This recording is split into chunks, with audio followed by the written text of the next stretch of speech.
Does free will exist? In this video we are going to explore a way to arrive at an answer to such fundamental questions, to such existential or metaphysical questions. And the way to approach these questions is usually to first become clear of what the question means first, what the question is pointing to in our experience, and then what preconceived ideas of an answer we might already have.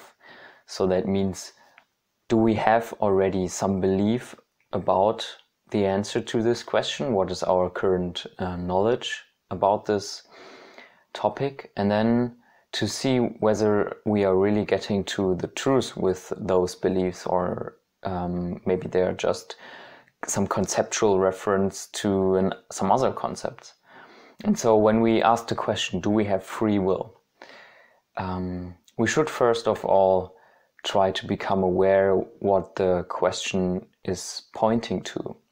And for this question, or I picked this question because it's a very practical one where you can practice the method of self-inquiry right as we go along here. And so free will you could define as a feeling of having some choice between different options in this present moment, which means you have an idea of how you could, or what you could do in the future, in the very near future. For example, moving my hand, moving my body, lifting different things. And so very simple acts where you have some idea in your mind what the next present moment might look like. And you have the idea, okay, then I could shape the next moments in different ways. And so that could be one definition of free will. And if we have done that we have translated the rational understanding of words and concepts, and therefore just some pointers of the question to some actual meaning, to some actual experience in our moment-to-moment awareness, then we have done the first step. And so with this question of free will, the second thing to do would be to assess what we think we already know about it. And so in my example about free will, I could say I have read some articles about how free will doesn't really exist because some scientists have been able to see on brain scans that something is already happening in the brain before we become even conscious of any one choice we could make. And therefore they proclaim that free will doesn't exist. So if my rational answer already exists as this kind of understanding, then we can clearly and quickly observe that this is only a belief system. It means I have to believe fundamentally in some scientific method of, in this case, observing brain patterns that should somehow indicate something.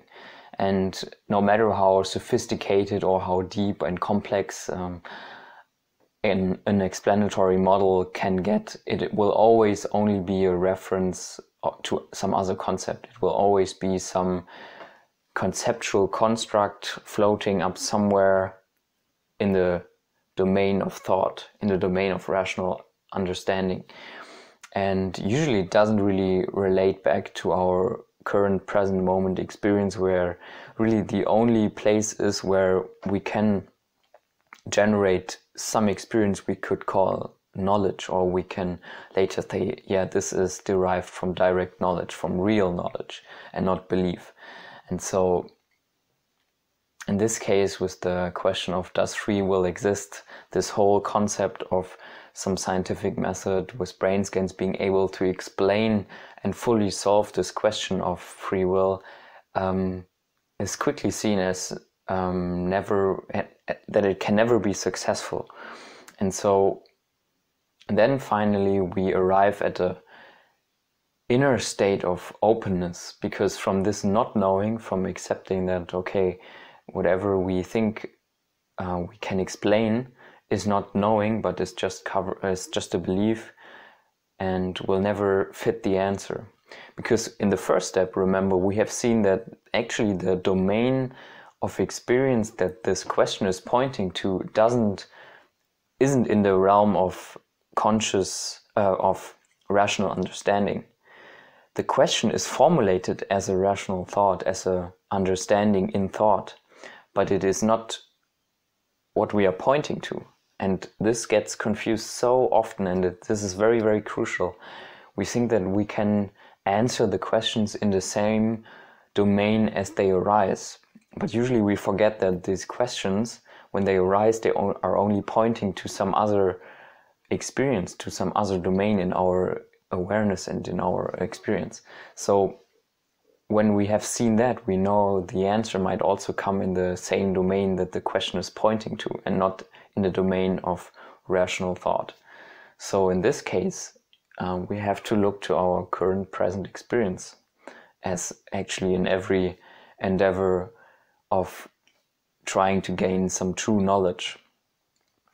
Which isn't to say that rational thought and rational understanding doesn't have its place. It can be very, very useful if we are relating to some conceptual understanding in the first place. If our question is asking something about some relation of something to something else, then a rational understanding as a concept might solve that question. But in this case, and in all metaphysical and deep existential questions of reality, the nature of existence, the nature of yourself, the answer will never be as a rational concept. So that leaves us in this place where we can then finally decide, okay, we have to do some self-inquiry to arrive at an answer to this question. And in this case, it looks like we have to observe our direct experience with the question in mind, or rather with the experience that the question is pointing to in mind. And so we are looking for some kind of experience, and by now you might already feel that this is quite subjective, that we are not really, and we cannot really point this down and really make it a solid experience, this free will. And so it's a very, it's a much more complex than it initially sounds. And what we will observe is, with this self-inquiry, when you observe the moments and the choices you might have in this present moment, that it's not just a very simple answer. It will vary from moment to moment. And so this free will is something that is not a stable thing, that is not always constant. It will change from situation to situation. What you can decide will differ immensely in one situation to another.